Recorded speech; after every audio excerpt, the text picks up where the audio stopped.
اکبر ہے، سب سے بڑی ذات ہے، اور توحید اس کا حق ہے۔ اس کا حق ہے کہ اس کے ساتھ کسی کو شریک نہ کیا جائے، عبادت صرف اور صرف اس کی جائے۔ یہ عبادت صرف اور صرف اللہ کا حق ہے۔ اس کے حق پر یہ غاصبانہ حملہ کیا جائے، اس کا یہ حق لے کے کسی اور کو دے دیا جائے، اس کی حق تلفی کر کے کسی اور کو یہ سونپ دی جائے، عبادت کسی اور کے لیے عبادت کر لی جائے، تو یہ شرک ہے۔ اور یہ ظلم عظیم اس لیے ہے کہ سب سے عظیم ہستی کا حق، جو کہ سب سے عظیم حق ہے، وہ لے کر ہم نے کسی اور کو دے دیا ہے۔ اس لیے وما امروا الا لیعبدوا اللہ مخلصین لہ الدین، ہمیں سارے اہل ایمان کو، مسلمانوں کو حکم یہ دیا گیا ہے کہ دین خالصتاً اللہ کے لیے کرتے ہوئے مخلص ہو کے صرف اور صرف اللہ کی عبادت کریں، کہ اس میں کسی اور کو شریک نہ کریں۔ کیونکہ اللہ تعالیٰ نے ہمیں بتا دیا، فرما دیا، اللہ کا فرمان ہے کہ انا اغنى الشركاء عن الشرك، میں سب سے بڑھ کر شریکوں سے مستغنی ہوں، بے نیاز ہوں۔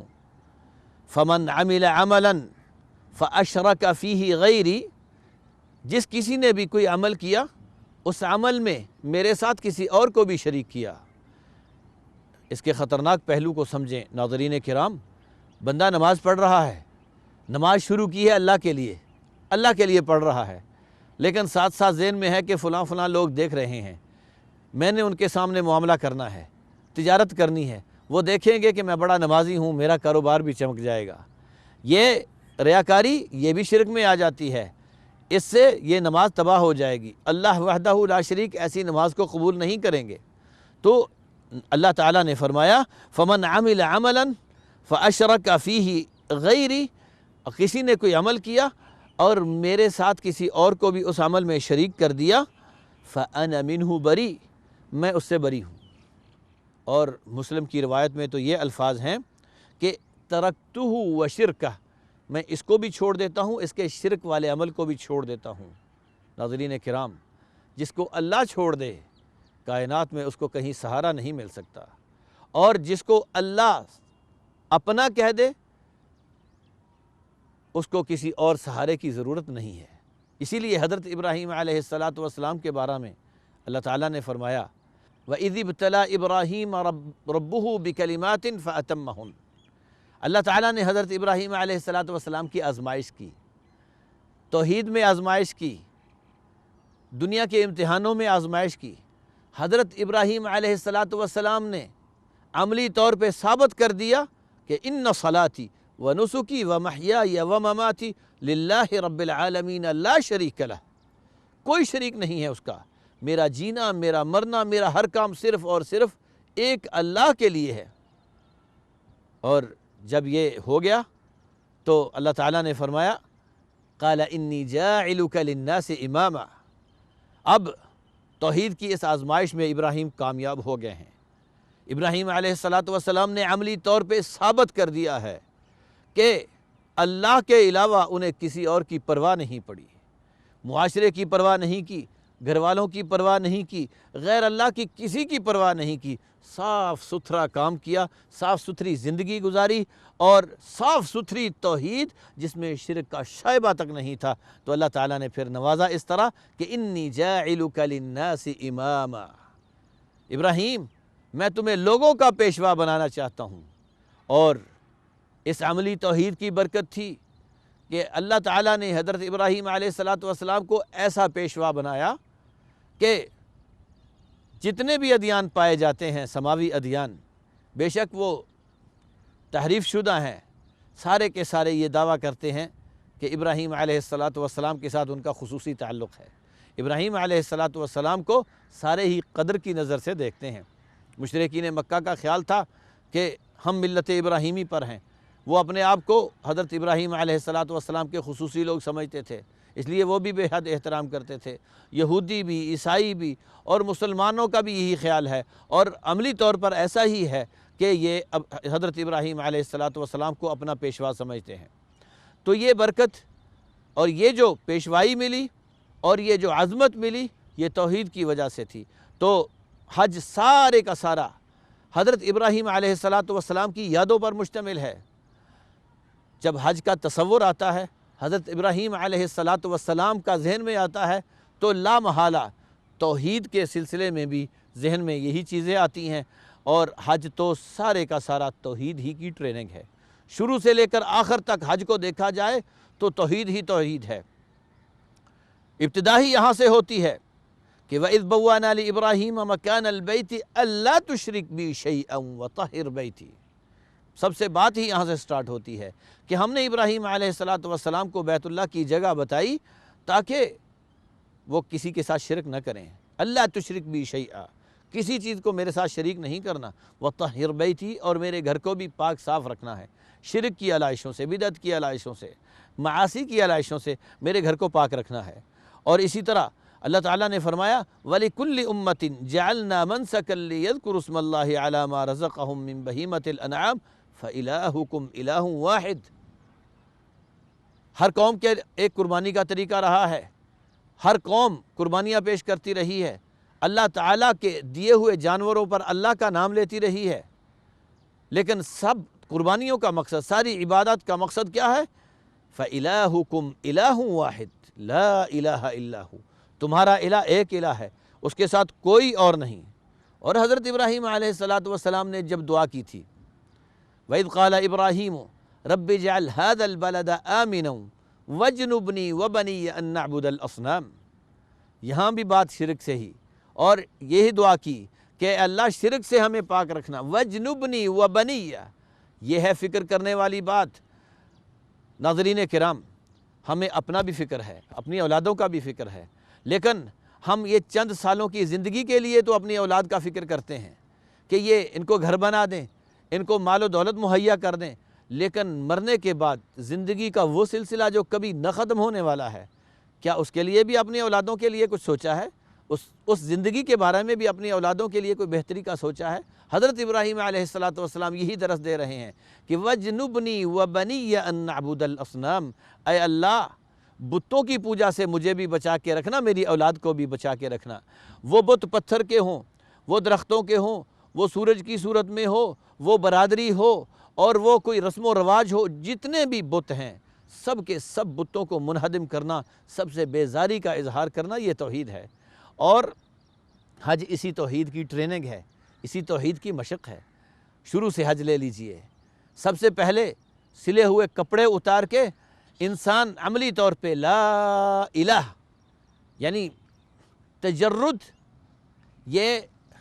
نفی سے استعارہ ہے۔ جس طرح پہلے صفائی ہے لا الہ میں کہ کائنات میں کوئی الہ نہیں، تو سلے ہوئے کپڑے اتار کے یہ نفی ہے، اور اس کے بعد دو چادریں زیب تن کر کے یہ اس بات کا اظہار کرتا ہے الا اللہ، اللہ کے علاوہ کوئی الہ نہیں ہے۔ تو یہاں ایک بات سمجھنے کی اور بھی ہے کہ الا اللہ کہنے سے پہلے لا الہ ضروری ہے، نفی کر کے کائنات میں تمام الہوں کی نفی کر کے صفائی ضروری ہے، پھر الا اللہ آئے گا۔ اگر یہاں بت بٹھا رکھے ہیں، لا الہ نہیں ہے، دل کی صفائیاں نہیں ہیں، یہاں برادری کے بت ہیں، رسم و رواج کے بت ہیں، غیر اللہ کی پوجا کے بت ہیں، شجر و حجر کی محبت اور ان کو پوجنے کا شوق موجود ہے، تو پھر الا اللہ کو کوئی فائدہ نہیں ہے۔ الا اللہ تب فائدہ دے گا جب لا الہ ہو۔ تو انسان جب احرام باندھتا ہے سلے ہوئے کپڑوں سے تجرد اختیار کر کے، یہ نفی سے استعارہ ہے، اور پھر دو سلے ہوئے انسلے کپڑے پہن کے، دو سفید چادریں پہن کے الا اللہ سے استعارہ ہے۔ تو یہاں سے پھر بات شروع ہو جاتی ہے، عملی طور پہ ایسا کیا بھی، اور پھر اس کے بعد احرام باندھنے کے بعد اب جو ترانہ زبان پہ ہے وہ ترانہ توحید ہے، لبیک اللہم لبیک لبیک لا شریک لک لبیک ان الحمد والنعمت لک والملک لا شریک لک۔ توحید کا ترانہ گاتا ہے، لبیک حاضر ہوں اللہ۔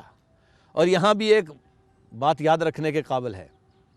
اللہ تعالیٰ نے حضرت ابراہیم علیہ السلام کو کہا وَأَذِّن فِي النَّاسِ بِالْحَجِّ، لوگوں میں حج کا اعلان کر دیجئے، لوگوں کو حج کی طرف بلائیے۔ حضرت ابراہیم علیہ السلام نے اللہ کے حکم سے لوگوں کو حج کی طرف بلایا۔ اب جب حاجی حج کے لیے جاتا ہے تو اس ندا پر لبیک کہتا ہے کہ حج کی طرف بلایا گیا تھا، لبیک میں حاضر ہوں۔ اور یہاں بھی توحید کا نقطہ ہے کہ یہ اللہ کو کہتا ہے اللہ میں حاضر ہوں، حضرت ابراہیم علیہ السلام کا تذکرہ تک درمیان میں نہیں۔ کیوں؟ کہ حضرت ابراہیم علیہ السلام نے اپنی طرف نہیں اللہ کی طرف بلایا تھا، اس لیے لبیک اللہم لبیک، اللہ میں حاضر ہوں، میں حاضر ہوں، لا شریک لک، تیرا کوئی شریک نہیں، ان الحمد والنعمت لک،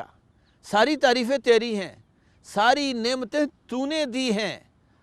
ان الحمد والنعمت لک والملک، بادشاہت بھی تیری ہے، ان نعمتوں کا مالک بھی اب تو ہی ہے۔ یہ نعمتیں مجھے دے کے اس کا یہ مطلب نہیں کہ میں مالک ہو گیا ہوں، تیری ملکیت سے نکل گئی ہیں، کائنات کی حکومت تیرے ہاتھ میں، تیری دی ہوئی میرے پاس نعمتیں اب بھی تیری ہیں۔ ان الحمد والنعمت لک والملک لا شریک لک، تیرا کوئی شریک نہیں۔ انسان یا حاجی یا مومن جب حج کے لیے نکلتے ہیں تو شروع سے لے کر مکہ پہنچتے تک یہ ترانہ گاتے ہیں، لبیک اللہم لبیک، لبیک لا شریک لک لبیک، ان الحمد والنعمت لک والملک لا شریک لک۔ پھر طواف کرتے ہیں، طواف کے بعد خصوصی طور پہ جو دو رکعت پڑھی جاتی ہیں اس میں نبی صلی اللہ علیہ وسلم کی سنت یہی ہے کہ پہلی رکعت میں قل یا ایھا الکافرون پڑھتے تھے، جس میں شرک سے بیزاری کا اظہار ہے، جس میں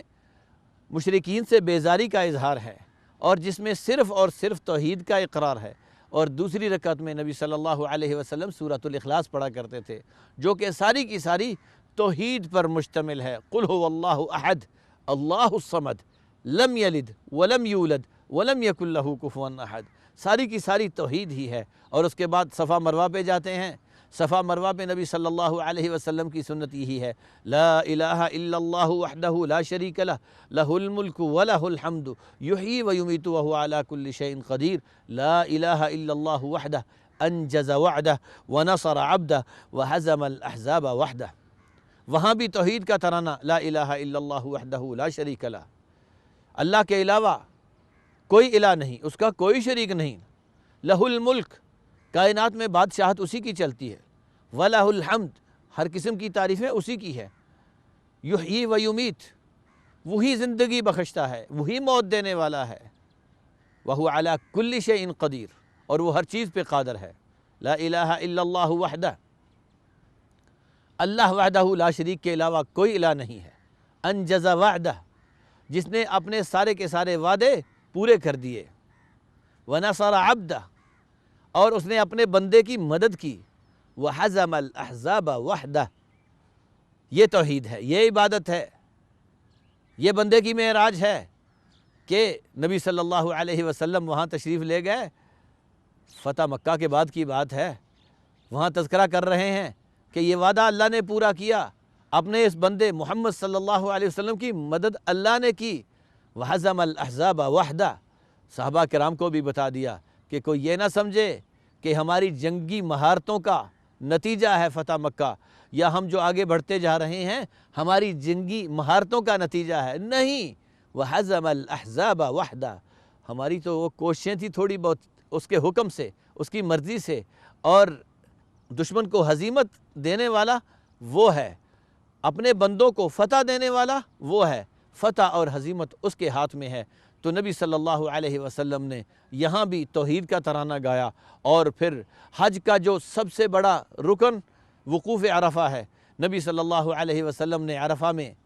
قیام فرمایا، عرفہ میں ٹھہرے تو وہاں یہی تعلیم دی کہ میں اور مجھ سے پہلے انبیاء کی جو بہترین دعا ہے وہ یہی تھی، لا الہ الا اللہ وحدہ لا شریک لہ، لہ الملک ولہ الحمد وہو علی کل شیء قدیر۔ خود بھی نبی صلی اللہ علیہ وسلم نے یہی توحید کا ترانہ گایا، صحابہ کرام رضوان اللہ علیہم اجمعین کو بھی یہی ترانہ سکھایا، اور مزید فرمایا کہ افضل الدعاء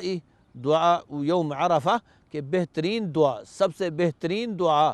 عرفہ کے دن کی دعا ہے، اور فرمایا کہ سب سے بہترین چیز جو میں نے اور مجھ سے پہلے انبیاء نے کہی وہ یہی ہے، لا الہ الا اللہ وحدہ لا شریک لہ، لہ الملک ولہ الحمد وہو علی کل شیء قدیر۔